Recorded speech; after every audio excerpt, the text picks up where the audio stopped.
बिस्मिल्लाहिर्रहमानिर्रहीम। अस्सलाम वालेकुम। जियो न्यूज़ पर आप देख रहे हैं आपस की बात। मैं हूं मुनीफ फारूक और मेरे साथ मौजूद है रजम सेठी साहब। अस्सलाम वालेकुम।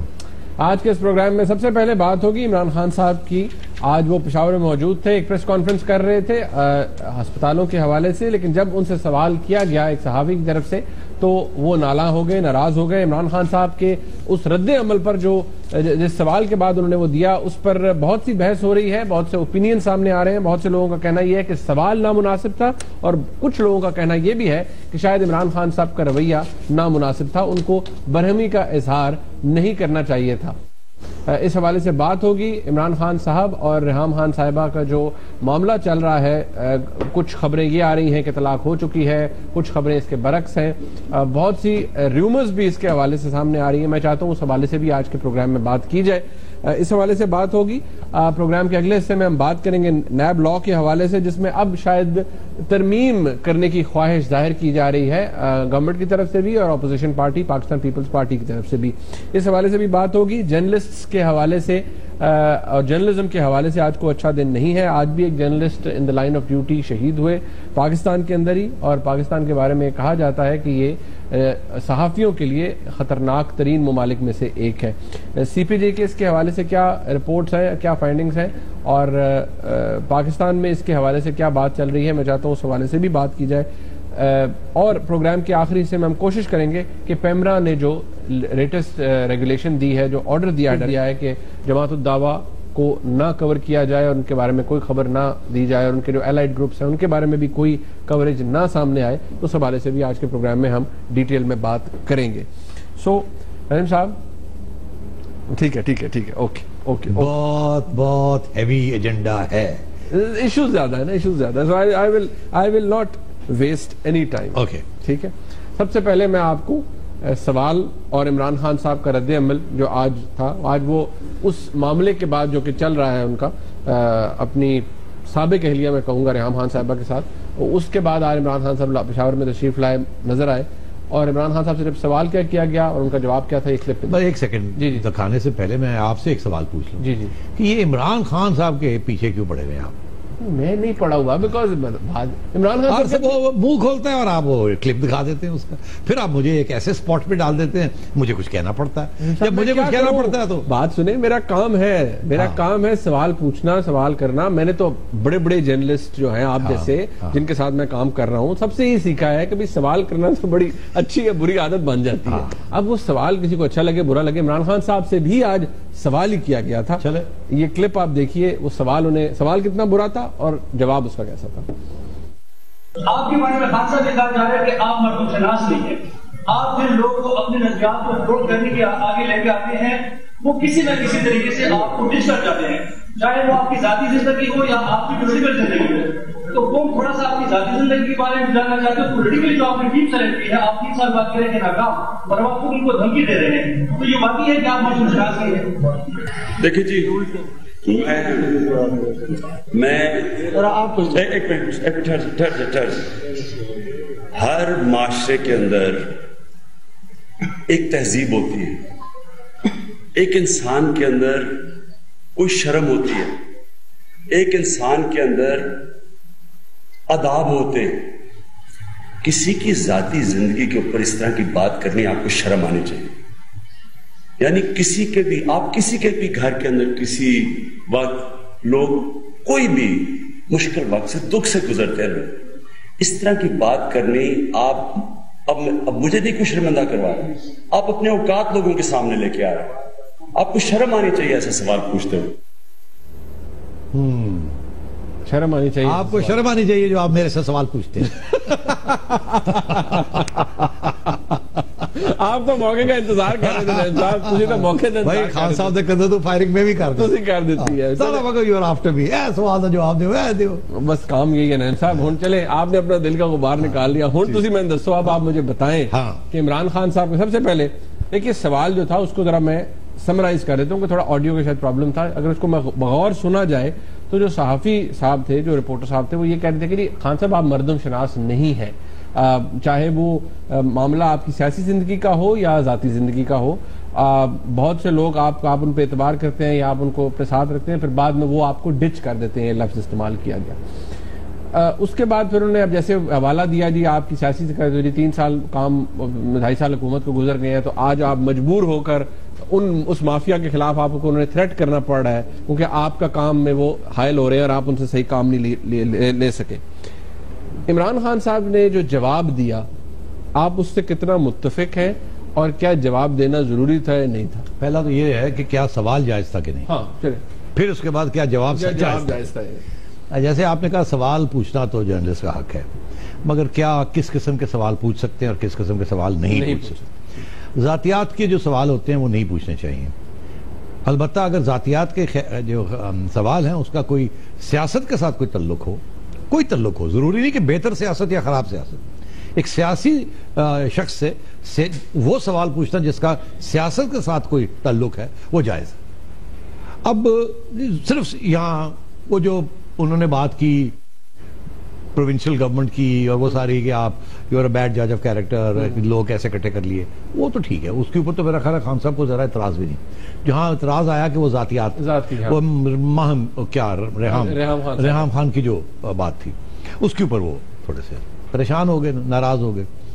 अब बात ये है कि या तो होती ना कि रेहाम खान एक घरेलू औरत होती, घर में कोई लड़ाई झगड़े तो होते ही रहते हैं मगर मियाँ बीवी में, मगर कोई तलाक की बात ना हो रही होती और ये एक बिल्कुल ऐसा मामला होता कि लोगों को पता भी ना होता कि इमरान खान साहब की अहलिया कौन है, उनका कोई पब्लिक परसोना ना होता। हाँ, जैसे एक जमाने में वो कहते थे कि ऐसी ही खातून के साथ मैं शादी करूंगा, मगर यहाँ तो सूरत हाल फर्क है। वो खुद एक सियासी शऊर रखती थी, वो खातून या रखती हैं। मेरा ख्याल है इमरान खान साहब को ये बात अट्रैक्टिव भी लगी उनकी, और इसमें कोई शक नहीं है कि उन्होंने कभी अपनी सियासी एम्बिशंस या सियासी शऊर का कभी छुपाया नहीं था उन्होंने। और फिर इमरान खान साहब खुद सोशल मीडिया और में ट्वीट करते रहे अपनी शादी के बारे में, फिर जिस तरीके से अब उनकी शादी एक पब्लिक में हुई और फिर जिस तरीके का उनकी अहलिया का एक शोहरत है, टीवी एंकर भी रही हैं, पॉलिटिशियन भी बन गई, एक इतने बड़े सियासतदान के साथ शादी भी की और वो भी एक कंट्रोवर्शियल सर्कमस्टांसेस में हुई और 1-2 पॉलिटिकल कैंपेन्स में भी रही और 1-2 कैंपेन्स में भी रही। तो मतलब ये है कि और खुद इमरान खान साहब ने उनको खुद ही पहले नहीं रोका from doing politics in the PTI. तो मतलब है कि ये कैसे कहा जा सकता है कि ये उनकी कोई जात की बात है, दिस इज नॉट। दूसरी बात ये कि खबर चल रही है कि तलाक हो रही, जो कि पहले ये कहने लगे नहीं हो रही, फिर कहने लगे कि ये मेरी जात की बात है। अब इनके स्पोक्समैन जो है नईम साहब वो कह रहे हैं कि जी तलाक की खत या ईमेल भी चली गई, ऐसी बात है। हाँ, तो ये तो फिर एक पब्लिक प्रॉपर्टी बन गई है ना ये, क्योंकि उनकी तलाक की या उनकी अलहदगी की अनाउंसमेंट मीडिया पर बाकायदा तौर पर आई है और उनके मुलाक साहब के थ्रू आई है, पॉलिटिकल पर्सन उनके, और उनका वो राइट हैंड मैन है, मीडिया स्पोक्समैन। तो इस सूरत में खान सवाल जायज था और खान साहब को जो गुस्सा है वो नाजायज है। इसका जवाब अब मुश्किल था क्योंकि बड़ी शर्मिंदगी का बायस है ना जवाब, कि ये एडमिट करना कि नहीं ऐसी सूरत हाल नहीं है, I am not a bad जज of character, both in terms of कि जो मैंने लोग इकट्ठे किए हैं या मेरी हुकूमत की कारकर्दगी है या जो जिस किस्म की खातून को मैंने जिनके साथ मैंने ब्याह किया। तो मतलब है ये तो मुश्किल होता ना कोई भी ये बात तस्लीम करे। अब इसका जवाब कुछ लोग कहते हैं कि इसका जवाब ये था यार छोड़ो ये कोई सवाल है, छोड़ दे यार, डोंट या आप ये कहेंगे यार I would not like to comment on, यार छोड़ो यार, आई लाइक टू, यार कुछ चल रहा है हमारा, लेट इट बी। या इसका ये होता कि कहते कि अब ये आपकी राय है, हो सकता है आपकी राय सही हो सकता है आपकी राय सही ना हो, हा जाहिर है कि मैं इत्तेफाक नहीं करता, ठीक। तो मतलब ऐसे का यह एक बड़ी सिंपल सा जवाब भी था ना। अब जर्नलिस्ट की तो कोशिश होती है प्रोवोक करें और प्रोवोक करके कोई ऐसी बात निकालें जो कि और खबर बने, खबर से खबर, वो खबर बन गई, इमरान खान वो खबर बन गई। This is good journalism, he has made headlines, not bad journalism. वो जो जिसने ये किया है he is not doing this.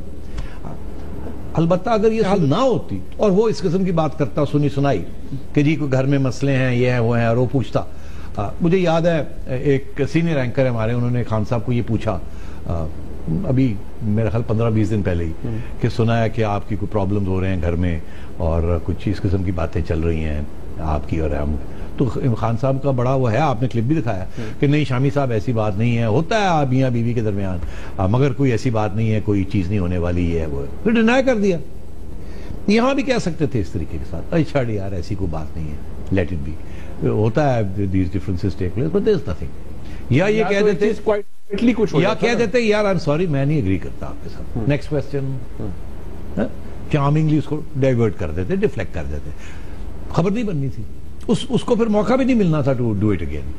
सो खान साहब ने खुद अपनी पर्सनल लाइफ जो है as a playboy originally, and then as a playboy politician, and then as a politician, ये एक ट्रांजिशन रही है खान साहब की।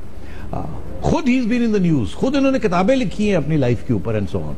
हर चीज जो है इनकी जो है वो मीडिया स्क्रूटनी हुई है।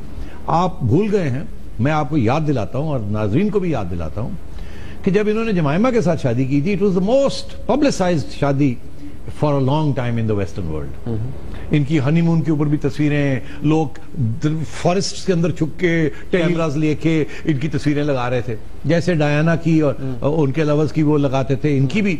तो ये सारा कुछ public, this is public property. Imran Khan was public property, Jemima was a socialite, high quality socialite from a high quality family, rich billionaire. तो मतलब it was a match, celebrity match. तो celebrity match is public. Celebrity जब adultery भी commit करते हैं तो public होती है। अच्छा, तो देयरफॉर वो दिन है और आज का दिन है, ये भी शादी उसी तरीके के साथ हुई, मीडिया के अंदर शादी हुई, मीडिया में तस्वीरें लगी, सब कुछ हुआ, तस्वीरें लगी, इंटरव्यूज दिए, पूरे सब कुछ हुआ। तो अब कहना कि जी हमारी ये पर्सनल लाइफ है, when you yourself have made it a public life, it's a bit unfair.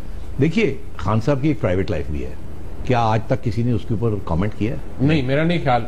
बहुत से लोग नोइंगली नहीं किया, नोइंगली नहीं किया, बहुत सी बातें पता नहीं, नोइंगली नहीं किया। तो ये है डिफरेंस बिटवीन जो उनकी प्राइवेट लाइफ है और जो उनकी पब्लिक लाइफ है। His marriage to Reham Khan is a public event. His divorce जो होने जा रही है, अभी हुई नहीं है, इसके ऊपर भी चिड़िया की एक खबर है जो मैं आपको देता हूं कि दैट इज पब्लिक। सवाल जायज था, जवाब जो था वो नाजायज था। ऐसे नहीं करना चाहिए सीनियर सियासतदान को। ये एक कमजोरी नजर आती है कि आप इतनी जल्दी प्रोवोक हो जाते हैं, इसका मतलब है कुछ दाल में काला है, कुछ छुपाने की कोशिश कर रहे हैं। या आप इतने जल्दी, वही वाली बात है, आप इतने ज्यादा वो ट्रिगर हैप्पी नेचर है आपकी कि आप फटाफट कोई छोटी सी बात हो तो आपको इंसाइटमेंट आ जाए। देखिए, मैं आपको एग्जाम्पल देता हूँ, जनरल मुशर्रफ भी कभी कभी नाराज हो जाते थे और 90% ऑफ द टाइम वो नाराज नहीं होते थे। इतने सख्त सवाल उनको और कड़वे सवाल जनरल मुशर्रफ को लोग करते थे तो वो आगे से कहते हाँ वेल यस ऑलराइट, कुछ मान भी जाते थे ऐसी बातें जो कि खबर बन जाती थी। ज्यादा मैंने उन्हें कहते सुना ये ऐसे फजूल सवाल। और बहुत कम ओकेजन्स पे जनरल मुशर्रफ जो है, he's lost his cool once or twice, but not, he was a very good person to interview। तो खबरें भी मिलती थी और वो हार्ड सवाल को भी वो टेक करते थे, he used to take the punches। Zardari साहब भी हंसते रहते थे। मियां नवाज शरीफ साहब थोड़े से संजीदा हो जाते हैं, शायद उन्हें पसंद नहीं इस किस्म की बात, ऑनेस्टली। और जरदारी साहब used to take the punches also. Chaudhry Pervez मियां साहब तो वैसे इंटरव्यू नहीं देते। हाँ, चौधरी परवेज लाई साहब हर चीज सुनने के लिए तैयार है और स्माइल करके जवाब देते हैं। और चौधरी वो तो खैर मास्टर है ना, वो तो स्माइल भी नहीं करते और ऐसा जवाब दे देते हैं कि दिल खुश हो जाता है। बिल्कुल। हाँ, उन्हें जो मर्जी पूछ ले। ऐसे सियासतदान भी है और जज्बाती भी है। खान साहब जज्बाती हो जाते हैं। मेरा ख्याल नए सियासत है, बहुत सी चीजें सीखनी है इन्होंने। अभी मंजे खिलाड़ी नहीं है, गलतियां करते हैं और तस्लीम भी कर लेना चाहिए, कोई हर्ज नहीं होता। अच्छा, जरा चिड़िया की खबर, अब फाइनली चिड़िया की खबर एंडोर्स कर देना। अच्छा, चिड़िया की खबर यह है कि आपको सुना है कि मीडिया के ऊपर ये बहुत सी बातें चल रही हैं कि जी किसी ईमेल के जरिए डिवोर्स हो गई, डिवोर्स के पेपर सर्व कर दिए गए हैं रेहाम खान को। और ये सुना ये है कि ये पीटीआई के ही स्पोक्समैन नईम साहब ने ये बात लीक की है। ये सुनने में आ रहा है, मुझे नहीं पता सही है, बट ये बात चल रही है। और लोग ये सवाल पूछ रहे हैं कि डिवोर्स हो गई, सब पेपर सर्व हो गए। चिड़िया की खबर यह है कि कोई पेपर सर्व नहीं हुए। चिड़िया की खबर यह है कोई ऐसी ईमेल नहीं गई जिसके अंदर इस किस्म की बात की गई हो डायरेक्टली टू रेहाम खान। चिड़िया की खबर यह है कि फैसला हो गया है कि डिवोर्स होगी। चिड़िया की खबर यह है कि सेटलमेंट भी होगी, फैसला यह भी हो गया कि सेटलमेंट होगी, एक फाइनेंशियल सेटलमेंट होगी। चिड़िया की खबर यह भी है कि खान साहब परेशान हैं कि ये ना हो कि रेहाम खान गुस्से में आके या फीलिंग बिटर, वो कहते हैं ना वुमन स्कॉन्ड, यू नो वो जो मुहावरा है, hell has no fury like a woman scorned. So अगर खान वो सोचें कि मैं अपनी सारी कहानी जिसे कहते हैं वो देखा, जो मैंने देखा या जो मैंने किया या जो खान साहब ने किया या मैंने किया या वगैरह वगैरह, अगर उन्होंने ऐसी कोई कहानी लिख दी जो कि एक जमाने में तमीना ने लिखी थी about her relationship with Mustafa खर, तमीना दुरानी ने, बेस्ट सेलर होगी ना वो my feudal Lord, $1 million best seller, my feudal Lord. तो अब यहाँ अगर वो कह दें माय क्रिकेटिंग लॉर्ड तो मतलब है कि it would be a bigger best seller, because Imran Khan साहब की जो हैसियत है internationally is 10 to 20 times more than Mustafa Khar. Of course Imran Khan is an iconic figure. तो वो so therefore it is important कि अगर तलाक होती है, जो होने जा रही है, होगी, there has to be a financial settlement, otherwise there will be a best selling book. This I can tell you, ये चिड़िया की खबर है। अच्छा एक बात, इसीलिए फिर वो आपको पता होगा हमारे स्टार रिपोर्टर हैं मुर्तजा अली शाह, उन्होंने जब रेहाम खान साहिबा को एक्सक्लूसिव फुटेज थी वो जियो के पास, जब उन्होंने देखा कि वो इमरान खान साहब के एक बड़े पुराने दोस्त हैं जुल्फिकार बुखारी साहब, इंग्लैंड में होते हैं, वो जब उनके साथ गाड़ी में जा रही थी, लश कार बेंटली थी आई बिलीव, उसके अंदर वो जा रही थी, और अब वही जुल्फी बुखारी साहब का कहा जाता है कि वो गुज़िश्ता रोज बनी गाला में मौजूद थे। देखो दैट इज करेक्ट, मगर बैकग्राउंड क्या है? बैकग्राउंड ये है कि ये इनकी ये जिस कॉन्फ्रेंस पे रेहाम गई हैं, ये पुरानी, ये पहले से तयशुदा था। ये नहीं है कि वो भागी गई हैं अपने बच्चों को लेकर चली गई और ये पीछे पीछे डिवोर्स प्रोसीडिंग होगी, ऐसा कुछ नहीं है। 27-28 तारीख को वो वापस आ रही हैं और इस्लामाबाद में रहेंगी, बनी गाला में नहीं रहेंगी। ये भी चिड़िया की खबर। आगे आपको बताया जाए कि फैसला तो हो गया, वो ये कॉन्फ्रेंस अटेंड करने गई थी। खान साहब को किसी ने कहा, किसी मैं समझता हूँ गलत किस्म की चिड़िया ने, खान साहब के पास भी चिड़िया है, वो कहते थे ना जब कि सेठी के पास अगर चिड़िया है तो मेरी भी चिड़िया है। वो जब रिगिंग की बात करते थे तो बाद में पता लगा, और उस वक्त मैंने कहा था आपकी चिड़िया फ्रॉड है, ये आपको मरवाएगी। तो वही हुआ ना, फिर मरवा दिया ना उनकी चिड़िया ने। तो ये चिड़िया फिर उनको मरवा रही है। इस चिड़िया ने उनको कहा कि यार वो जा रही है, वो ऑलरेडी सम पब्लिशर्स जो है उन्होंने रब्ता किया उसके साथ, ये ना हो कि वहां वो कोई बात कर दे, तो उसको रोकने के लिए आप फौरन कोई कंट्रोवर्सी ना हो। अभी बहुत सी चीजें रहती हैं।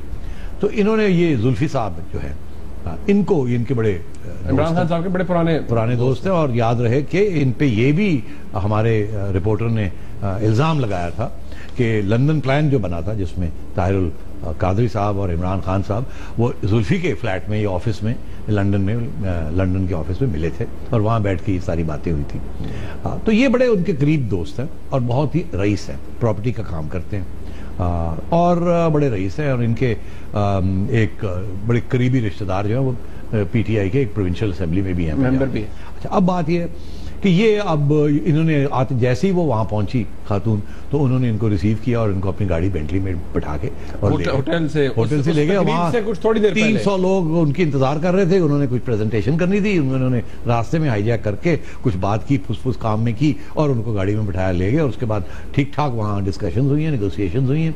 उसके बाद वो सारी की सारा पैगाम जो है वो लेके आ गए और बनी गाला में आके उन्होंने अब इमरान खान साहब को आगाह किया कि खातून क्या कह रही है और मेरी क्या बात हुई, और यही एश्योरेंस दे रहे होंगे कि वो कहती है I am not interested in kissing and telling and therefore but I need a settlement and we need to settle this. She is a British national, dual national, और खान साहब is not a dual national, is a Pakistani national. तो अगर तलाक होगी भी तो उसके थोड़ी सी कॉम्प्लिकेशंस होंगी, कहाँ होगी, कैसे होगी, what laws will apply and so. हक में तो अदा कर दिया गया था, वो तो इशू नहीं है, वो इशू नहीं है। बट अब बेसिकली इशू क्या है कि खान साहब has to buy her silence.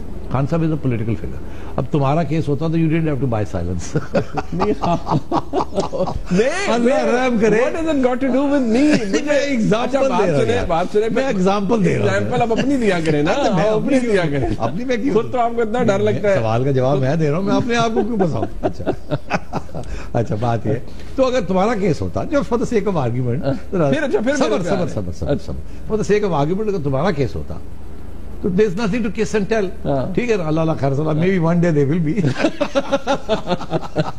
Allah रहम करे। आपके इरादे, मुझे अगर घर से निकलवाना है तो वैसे नहीं, वो घर से नहीं निकाला जाएगा, मैं भाभी को समझा दूंगा कि मजाक हो रहा था। And so therefore but Khan साहब इज अ पॉलिटिकल फिगर। वहां इलीगैलिटी, मोरालिटी, ये सारी चीजें फिगर मैटर, और उनके बहुत से नौजवान सपोर्टर्स हैं जो कि शायद डिसइल्यूजन हो जाए अगर कुछ बातें ऐसी निकल आए। Okay, and so therefore I think Khan साहब doesn't need any more controversies.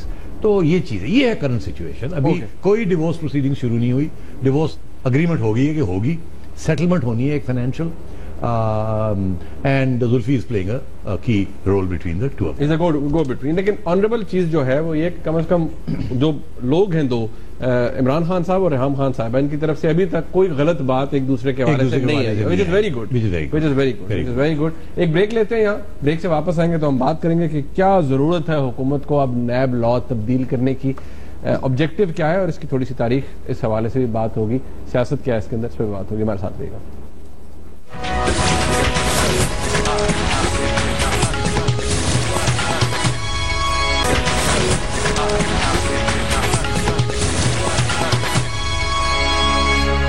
एक दफा फिर आपको खुशामदीद कहते हैं आपस की बात में. नदीम साहब, नेशनल अकाउंटेबिलिटी ब्यूरो, इसकी बड़ी खैर लंबी तारीखें हैं, लेकिन अब खबरें यहाँ आ रही हैं, आज रिपोर्ट भी थी एक इसके ऊपर एक्सक्लूसिव न्यूज़ के अंदर, इसमें कहा गया है कि जी शायद अब हुकूमत भी ये चाह रही है कि इसको ज़्यादा इंडिपेंडेंट बनाया जाए और इसके कानून में तब्दील किया जाए, इसका कानून तब्दील किया जाए. तो आप तो जानते हैं कि ये कोई पहली दफा नहीं हो रहा, ये कोशिशें जो है बड़ी पहले भी की गई हैं. बिल्कुल सही है. लेकिन आपको क्या लगता है जरूरत क्या महसूस हो रही है इस वक्त? मेरे ख्याल में तो NAB under the supervision of Supreme Court, या जिस तरह से पिछले दिनों खड़काया हुआ था जनाब जस्टिस जवाद ख्वाजा साहब के दौर में नैब को, तो बड़ा जबरदस्त काम कर रही है नैब ने. आप देखें उन्होंने जो काम 3-3 साल में करते हैं वो 4-4 महीने में कर रहे हैं. अच्छा देखिए, इसकी बैकग्राउंड एक है वो देखनी जरूरी है कि ये मुशर्रफ साहब ने सेटअप की थी and only generals were heading it for a long time, 2002 में. अच्छा, अब उस वक्त ये कानून बना था और president had the right to appoint the head of NAB. Musharraf साहब प्रेसिडेंट थे. जब जरदारी साहब आए तो जरदारी साहब ने कोशिश की कि इसको तब्दील कर दिया जाए और उन्होंने कहा कि ये जो पावर है वो अपॉइंटमेंट ये प्राइम मिनिस्टर की एडवाइस के ऊपर प्रेसिडेंट के पास है, मगर ये इसके कुछ पावर्स ऑफ नैब जो हैं, अपॉइंटमेंट तो रहने दें, बट पावर्स ऑफ नैब जो है उनको डाइल्यूट कर दिया जाए और कुछ लॉ मिनिस्ट्री के हवाले कर दिए जाए कि इस अदालत में केस ट्राई होगा, जजेस की अपॉइंटमेंट क्या होगी of the courts and so on and so fourth. और लॉ और ये एक उन्होंने ऑर्डिनेंस रातों रात छुप के कर दिया. और ऑर्डिनेंस का रूल ये होता है कि जब पार्लियामेंट सेशन में ना हो और अगर कोई इमरजेंसी हो जाए तो फिर अब प्रेसिडेंट एक ऑर्डिनेंस पास कर सकता है जिसकी वैलिडिटी 4 महीने होती है. 4 महीने.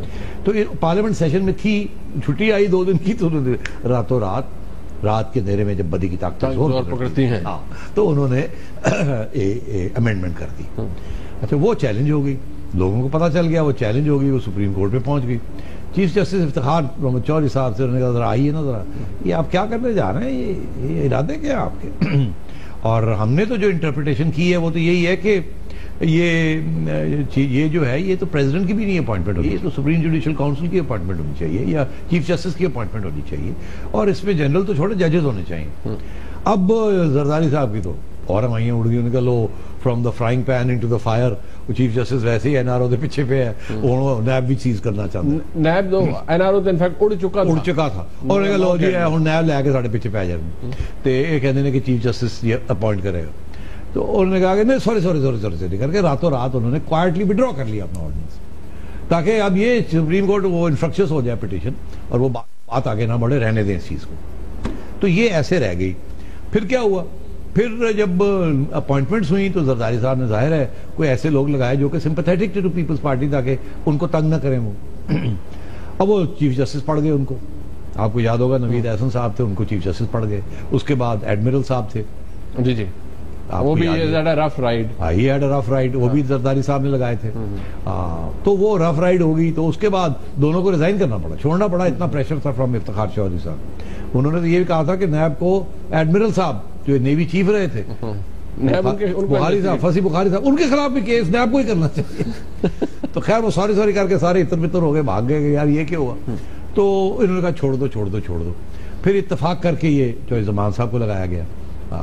और इस वक्त इस हुकूमत में उस वक्त ऑपोजिशन और गवर्नमेंट की कानून ये कहता है ऑपोजिशन गवर्नमेंट मिलके ये फैसला करेंगे, leader of the opposition, leader of the house. तो ये ऐसे अपॉइंटमेंट होगी. अब जाहिर है अगर किसी के इत्तेफाक से अपॉइंटमेंट हुई है तो कोशिश उस बंदे की ऐसी होगी कि to try and steer a non controversial course. मैं इसलिए कह रहा हूँ, जब मेरी अपॉइंटमेंट हुई थी एज चीफ मिनिस्टर इंटरिम, तो उस वक्त सारी सियासी जमातों का इत्तेफाक था. तो I had to be completely neutral, ना किसी की प्रोसिक्यूशन या प्रोसिक्यूशन, ना किसी को सेव करना, अपना काम करना स्ट्रेट एंड नैरो, किसी के पीछे जाना ना आगे आना, अपना काम करना, जो जायज है वो करना, नाजायज काम नहीं करना। अच्छा, अब यहाँ क्या हुआ, ऐसे ही चल रहा था मामला। पहले जरदारी साहब प्रोटेक्ट हो रहे थे, तो इसलिए अब चॉइस ज़मान आ गए। चॉइस ज़मान ने कहा, सोचा होगा कि यार मैं ये मेन पार्टीज को छोड़े, वो बाकी जो सारे केसेस हैं, बहुत से केसेस हैं, ये भी सोचा कि जनरल्स को भी छोड़ दें, और ये जो प्राइम मिनिस्टर और एक्स प्रेसिडेंट और ये इन चीज़ों को लो की रखा जाए, नहीं तो एम नई कंट्रोवर्सी हो जाएगी। अब चौधरी इफ्तिखार भी नहीं है, अल्लाह खैर सल्ला। तो और आप दूसरे जो पुराने पेंडिंग केसेस हैं अब अगेंस्ट ब्यूरोक्रेट्स, अगेंस्ट बिजनेसमैन, उन चीज़ों को ज़रा परस्यू किया जाए ताकि नॉन कॉन्ट्रोवर्शियल रहे, थोड़ी देर बड़ी हाई प्रोफाइल हो।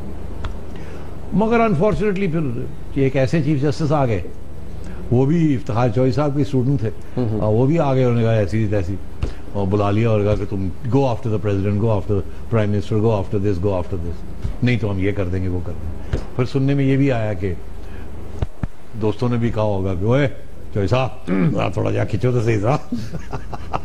चौधरी साहब की टंगा गड़ गई होनी, चौधरी साहब क्या अच्छा थोड़ा देखना पड़ेगा उस पर। मुझे मेरा ख्याल है इतना प्रेशर था चौधरी साहब के, वो 1 महीने की छुट्टी भी चले गई। निकले तू पहले चीफ जस्टिस बुला लेंदा है, फिर कोई है बुला लेंदे ने, ठीक है जी, उधर प्राइम मिनिस्टर घूर रहे के देख रहे हैं, उधर प्रेसिडेंट का नहीं। मजे की बात ये है कि प्रेसिडेंट साहब, तो मैं क्या आपको कहूँ कि एक्स प्रेसिडेंट, बात ये है कि इस वक्त तो ये कैसे हालात है कि यार सादिक साहब कह रहे कि जी हम रेफरेंस फाइल करेंगे नैब के चेयरमैन के खिलाफ, परवेज रशीद साहब, ये होते कौन है, हम इनको चेकआउट करेंगे वो। तो मैं समझ बड़ी अनप्लेजेंट और अनडिजायरेबल सिचुएशन वो हो गई थी। तो मेरा ख्याल है उस सूरत में उन्होंने सोचा कि holiday is the best option, वो कॉन्फ्रेंसेस अटेंड करने चले गए। मैंने भी उस वक्त थोड़ी सी पेशेंट गोई की थी, मैंने कहा देखना ये है कि ये वापस भी आते हैं कि नहीं आते, तो मगर हिम्मत करके आ गए। मगर हुआ क्या कि वो अटेंशन चेंज हो गया, जैसे चीफ जस्टिस साहब चले गए और वो जो नए आए थे और वो चले गए पोनीटेल, तो वो जब चले गए तो उस वक्त फिर चेयरमैन ने रुख बदल लिया। अब कुछ बातें चेयरमैन के हाथ में भी नहीं है, क्योंकि फौजी बने हुए नैब के अंदर मुशर्रफ साहब के जमाने के, उनको अब फौज आई है कराची में, वो जाहिर है उनको कोई फौजी कहेगा, रेंजर्स का हेड कहेगा या डीजी ISI कहेगा या कोर कमांडर कहेगा कि ब्रिगेडियर यसा मतलब सिविलियन क्लोथ पा के साफ करके पै गए। अच्छा वो पै गए, उनका तू फिक्र ना कर, पै जाओ।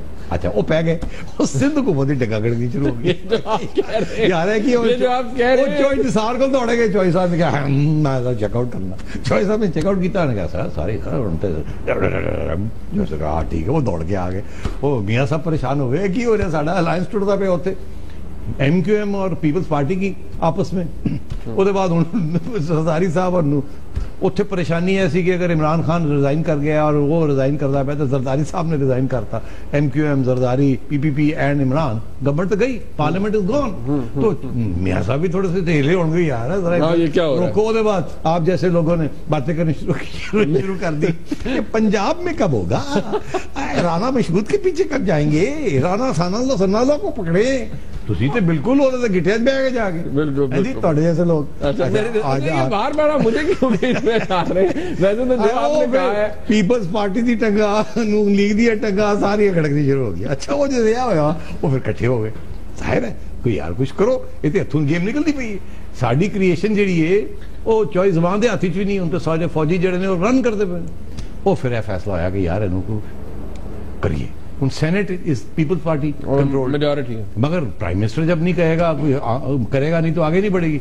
अब प्राइम मिनिस्टर ने अपनी टीम इकट्ठी कर ली है, उसमें सारे हैवीवेट्स आके बैठ गए, बैरिस्टर साहब जफरुल्लाह साहब आ गए हैं जी, ख्वाजा साहब आ गए हैं, वो मास्टर। अच्छा तो ये सारे आके वहां बैठ गए हैं और वो बैठ गए हैं और वो देख रहे हैं कि अब किस तरीके से इंडिपेंडेंट भी रहे, हाथ से भी ना निकले, काम भी होता रहे। बड़ा जबरदस्त बड़ा इंडिपेंडेंट भी हो और हाथ से भी ना निकले, इंडिपेंडेंट भी हो, सानू भी हाथ ना लगाए, ठीक है जी। अगर यानी कि जो फर्द हो वो इंडिपेंडेंट हो, लेकिन हाथ से इस तरह ना निकले कि उसके पास इतना इख्तियार ही ना हो। हाँ, तो कुछ मतलब ऐसा बैलेंस किया जाए इस तरीके को। अब ये डिबेट चल रही है, ये इतना आसान नहीं है कि इसको करना। उसकी वजह ये है कि जब ये करेंगे तो आप जैसे लोग छोड़ेंगे नहीं, आप पीछे पड़ जाएंगे कि लो जी ये हो गया, लो जी हो गया। फिर हमारे ये दोस्त जो हैं ये भी लीक करेंगे, आप जैसे लोगों को फोन करके कहेंगे पै जाओ कि देखो की करते पे ने असि तो अच्छे काम करने पे हैं, बुरे काम ये सारी ख्वाहिशें जो है ना ये आपकी अपनी है, या आपका दिल करता है ये मुझे आगे रख के आप नहीं कहते आप जैसे लोग, आप जैसे नहीं। आज एंकर्स लगे हुए थे ना जी, तो पॉलिटिशियंस अपने आप को बचाऊ ने, हाँ ठीक है ना। एक्चुअली हुआ ये है कि नैब ने जो अभी हरकतें की है ना इन सिंध, वो नैब का काम नहीं था, और इसीलिए जो एफ आई ओवररीच किया है, ओवररीच हो गया और ये बैकफायर कर गया। इसीलिए अब थोड़ी सी लो प्रोफाइल करनी पड़ रही है, और मीडिया को भी ये बात पसंद नहीं आई, क्योंकि अगर इस किस्म का इदारा बन जाता है जिसकी कोई स्क्रूटनी नहीं है तो फिर जाहिर है ये तो नहीं हो सकता। इसीलिए वो अब फिर देखेंगे जजेस की अपॉइंटमेंट के ऊपर भी पार्लियामेंट गौर करेगी, नैब की कारकर्दगी और तरीकेकार के ऊपर भी करेगी, और जो इनकॉम्पिटेंसीज रहे हैं, इनएफिशिएंसीज रही हैं। By the way there is a lot of corruption in NAB also, इसमें भी कोई शक नहीं है। जब इतना पावर होता है तो power corrupts and absolute power corrupts absolutely. Okay, so therefore the debate is valid. I think the NAB law needs to be looked at, healthy balance needs to be arrived at.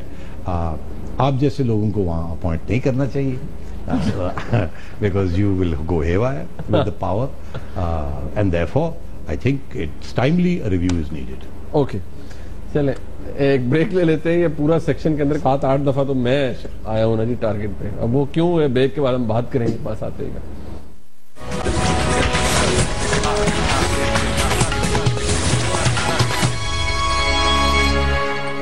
तो फिर आप खुशामदीद कहते हैं। पेमरा ने ban किया है और कहा है कि मीडिया कवरेज ना दे जमात-उद-दावा को और फलाह इंसानियत फाउंडेशन को। ये अब एक झेली इदारा बन चुका था जमात-उद-दावा का, और क्योंकि इनके ऊपर बैन है, और इनफैक्ट जो पेमरा ने कहा है वो तकरीबन को 72 के करीब ऐसी ऑर्गेनाइजेशन हैं जिनकी तरफ से कहा गया है कि इनकी कवरेज ना हो। नईम साहब ठीक है, I think it's a good directive. देखिए ये तो यूनाइटेड नेशंस की रेजोल्यूशन है, ये तो आपको वैसे ही नहीं करना चाहिए। आज तक आपने इसको इम्प्लीमेंट नहीं किया।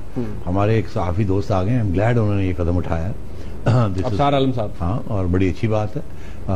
उसकी वजह यह है कि इसी वजह से हम बदनाम हो रहे हैं ना दुनिया में। एक तरफ आप सिग्नेटरी हैं टू अ कन्वेंशन जिसके तहत कुछ ऑर्गेनाइजेशंस बैन होती हैं, आप उनके ऊपर कोई पाबंदियां नहीं लगाती, मीडिया उनकी इंटरव्यूज कैरी करता है, यहाँ मेन 1-to-1 इंटरव्यूज हो रही हैं, वो अपना मौकफ दे रहे हैं, आप बड़े अपनी तरफ से उनको अंडरमाइन कर रहे हैं, एक्चुअली उनका मैसेज जो है, पैगाम जो है वो जा रहा है। तो दिस इज नॉट राइट। मगर दिलचस्प बात अब ये है कि ये इंटरव्यूज तो ठीक है, स्टेटमेंट्स भी आपने ओकेजनल वो PR प्रेस रिलीज करते हैं, आप नहीं छापेंगे, मगर जब वो कश्मीर कॉज के ऊपर खड़े होंगे, कश्मीर डे होगा और वो धन आएंगे और खड़े होंगे और स्पीचेस देंगे, बड़ी शाराएं सड़कें ब्लॉक होंगी जी, तो फिर आप क्या करेंगे? फिर पेमरा क्या करेगा? क्या फिर भी मीडिया को कश्मीर डे के ऊपर कश्मीर जिहादी फोर्सेस जो हैं जिनके ऊपर पाबंदियां लगी हुई हैं, अब क्या उनके ऊपर पाबंदी लगाई जाएगी मीडिया के ऊपर को उनको दिखाना है या नहीं दिखाना? तो फिर ये सवाल खड़ा होगा कि क्या do we abide by that और नॉट। और कल को ये किसी और नाम के जरिए ये खड़े हो जाते हैं मगर लोग वही होते हैं, तो फिर कानून क्या कहेगा? कानून एक ऑर्गेनाइजेशन को बैन करता है या शख्स को बैन करता है? यूनाइटेड नेशंस ने जो बैन किया ऑर्गेनाइजेशंस को किया। तो अब बात यह है कि यही this is going to be the problem. कुछ मीडिया की जो तंजीमें हैं वो नहीं फॉलो करेंगी पेमरा की एडवाइस को, और कुछ हैं जो फॉलो करेंगी, कुछ हैं जो कभी कभी फॉलो करेंगी और कभी नहीं करेंगी। तो मैं ये समझता हूँ it will be very difficult to implement this, especially उन जिहादी तंजीमों का जिनका ताल्लुक कश्मीर की कॉज के साथ है, और स्पेशली ड्यूरिंग दोज डेज जब स्पेशल कश्मीर डेज हैं जो ओकेजन्स होते हैं। ओके, तो ये एक प्रॉब्लम आएगा। पेमरा को गौर से इसके ऊपर देखना चाहिए, लॉ मिनिस्ट्री से भी ताल्लुक देखना चाहिए, और फिर मैं ये समझता हूँ कि इस चीज के ऊपर आप नेशनल सिक्योरिटी एस्टैब्लिशमेंट का भी मौकफ सुन लें कि ये क्या है और क्या नहीं। ओके साहब, हमारे पास वक्त कम है। CPJ के हवाले से भी जो इम्प्यूनिटी इंडेक्स है सामने आया है, जर्नलिज्म के हवाले से पाकिस्तान सब जानते हैं दुनिया के खतरनाक तरीन ममालिक में से एक है। इनफैक्ट आज भी एक सहाफ़ी ने in the line of duty शहादत पाई है, उन पर फायरिंग की गई, वॉज टारगेटेड, टांग के करीब। ये स्टेट ऑफ अफेयर्स को अच्छे नहीं है सहाफियों के लिए, ओवरऑल जनरल हरासमेंट के लिए, everybody has been subjected to it. कहते हैं मुनीब कि Pakistan is the most dangerous country for journalist. एक जमाने में कोलंबिया लैटिन अमेरिका में कंट्री है जहाँ ड्रग कार्टेल्स, वो उनका कहा जाता था कि जर्नलिस्ट अनसेफ थे, बिकॉज जो भी रिवील करता था ड्रग कार्टेल्स को उनको चुक देते थे, they used to erase them. मगर Pakistan has become very dangerous because of 2 or 3 factors. Number one is non-state actors, especially extremist organizations. This is the most important. And दूसरा of course is random terrorism by groups जिनको media जिनके बारे में लिखता है, they may not be classical non state actor terrorist but they are criminals. तो पाकिस्तान में 2001 से लेकर 2015 तक 71 journalist and media workers have lost their lives. Did you know that? और वो क्यों, why did they lose their lives? उसकी वजह यह है कि 47 जो थे out of 71 they were deliberately targeted. सोच समझ के उनकी टारगेटिंग हुई थी। और क्यों की थी और मर्डर कर दिया उनको? क्योंकि वो जर्नलिज्म कर रहे थे, परस्यू कर रहे थे ऐसी स्टोरीज और के जिसको जो कि लोगों को पसंद नहीं थी, जो टारगेट से। बाकी जो थी वो डेंजरस असाइनमेंट्स कवर कर रहे थे, वॉर ड्यूटीज फाटा में इधर उधर and so on. They were targeted. और they were part sectarian bombs जब गए उड़ते हैं तो वो they were covering their those processions and they were murdered. So दिलचस्प सबसे बड़ी बात यह कि 71 journalist have been murdered in 2001, 14 सालों में। एंड मुनीब, सिर्फ 2 ऐसे केसेस हैं कि जो मर्डरर्स जो हैं उनको केस किया गया और कन्विक्ट किया गया। बाकी 99% केसेस हैं कि पता ही नहीं चला, और जब पता चला और उनको पकड़ के ले गए और वो कन्विक्ट नहीं हो पाए, वो छूट के चले गए। So this is how bad the situation is. मगर पाकिस्तान में अगर 71 है इन 14 ईयर्स, तो पिछले 10 साल में सारी दुनिया में 700 journalist have been killed around the world for doing their job. At least चले सलीम शहजाद साहब, शहीद सलीम शहजाद साहब के नाम पर अब तो पेरिस के अंदर रिपोर्टर सॉन्ग फ्रंटियर ने एक रेजोल्यूशन पास करके लोकल गवर्नमेंट को कन्विंस करके 12 वहाँ के जो सड़कें हैं वो दुनिया के वो अजीम जर्नलिस्ट के नाम पे रखी हैं, जिनमें से एक जर्नलिस्ट पाकिस्तान का भी है जो died in the line of duty है। दिलचस्प बात यह है कि यहाँ उनके मर्डर के ऊपर कोई कमेंट नहीं है, और ना ही वो कमीशन की रिपोर्ट, ना ही कोई इम्प्लीमेंटेशन, अभी भी बहुत से सवाल उसके ऊपर हैं। बहरहाल आज के प्रोग्राम का वक्त खत्म हो गया। इसका फीडबैक हमें जरूर दीजिएगा, कल इंशाल्लाह फिर मुलाकात होगी। तब तक के लिए खुदा हाफिज।